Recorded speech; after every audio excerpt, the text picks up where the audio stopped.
morning from YYC. Today is our first time flying Porter Airlines business class, or as they call it, PorterReserve.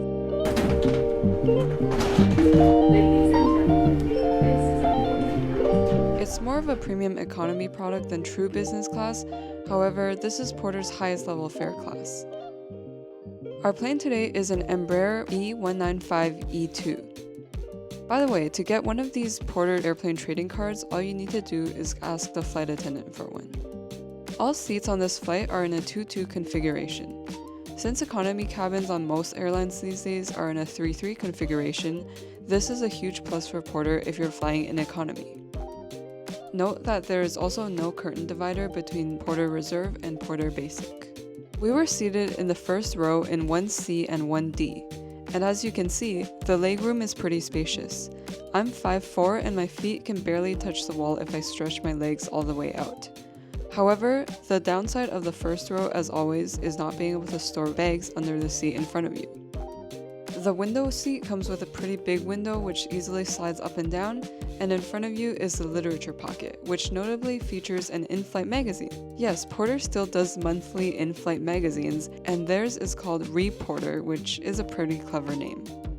As for the rest of the seat, there's not much to it. The armrests are very narrow, especially this middle one, which you'll have to fight over with your seatmate.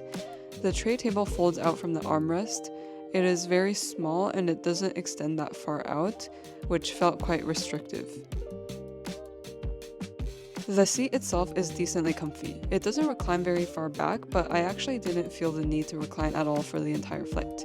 There's an overhead reading light next to the call attendant button, as well as individual air vents. Boarding completed on time and we pushed away from the gate 6 minutes ahead of schedule. As we were ascending into the clouds, I realized that this route must be a pretty crappy one to fly for the pilots because we're flying directly into the rising sun, but I guess that's what aviator sunglasses are for. As we reached cruising altitude, the flight attendants came around and passed out the onboard menu. For breakfast, we have the option of either overnight oats with yogurt and fruit, or a butter croissant with cream cheese, turkey, tomatoes, and arugula. Both entrees come with a side of poached mango slices. There is only one meal being served on this flight, but on the back is their lunch and dinner offering if you're curious. Porter is also known for their generous snack and alcoholic beverage selection. However, I can't tell you what the options are here because we just went with water, and there was also no beverage menu provided on the flight. Not long after ordering breakfast, I was presented my meal on this cute tray. Kevin opted not to eat on this flight, but I had ordered the overnight oats. I loved the look and feel of these paper food containers. They remind me of bento boxes and definitely feel nicer than plastic or tinfoil trays. The cutlery was pretty basic plastic utensils. Hot take, and Kevin disagrees with me on this, but I totally don't mind plastic cutlery even on a business class flight. Metal cutlery feels too heavy and clunky, especially on narrow-body flights with small tray tables. I also appreciated the fact that this Porter flight only had cold breakfast offerings. I find the smell of airplane food a bit gross, and once food service starts, that's all you smell for a couple hours.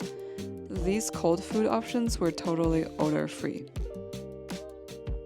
The overnight oats were just okay, although I like the fresh fruits, so I'll give it a 5 out of 10. The poached mango with blueberries tasted kind of weird. I don't think the lemon lime juice they used here was fresh, so it only gets a 4 out of 10. I do appreciate how much fruit there is in this meal. About an hour after meal service, the FAs came around with a basket of snacks. I got this chocolate shortbread cookie. Overall, I don't think Porter's catering here was very inspired, and I think AC has caught up to them in the premium snacks and beverages department, but I also don't need much food on a 4-hour flight, so I'm fine with it. Another big perk of Porter is their free unlimited onboard Wi-Fi. This is available on all their Embraer jets, which is their most common plane type. Air Canada has just started rolling out free Wi-Fi this year, but Porter's had it for much longer, and it's available to all passengers. You just have to sign up for their VI Porter Rewards program. The connectivity was great and the speed is not bad either. Kevin was watching YouTube nearly the whole flight with no issues. In my opinion, in-flight Wi-Fi is a huge quality of life improvement, and it makes the flight go by so much quicker, so I love how usable their Wi-Fi is. Back to the seat, other downsides of it being in the first row are the constant queuing of people for the lavatory. Because this plane only has 2 lavs on board, shared between PorterReserve and economy, there is pretty much always going to be someone standing over you in the aisle as they wait for a bathroom. Unless you're very tall or you need to be the first person off the plane for whatever reason, I would recommend any other row in the business class cabin over the first row. Also, if you're seated in 1C, your footroom will be frequently interrupted by the opening of this little door, which I think is a storage compartment for the crew. While we're on the topic of lavs, here is a quick bathroom tour courtesy of Kevin. Pretty basic stuff. There were 2 flight attendants taking care of business or premium economy on this flight, and they were professional and polite. They were also a bit stricter than other flights we've been on. For example, reminding people to take off their headphones for the safety demonstration, and making me put my purse up in the overhead bin when most airlines would let me get away with putting it on my lap. But that's a good thing. Overall, the PorterReserve business class on their Embraer jets feel very similar to any AC narrow-body business class flight.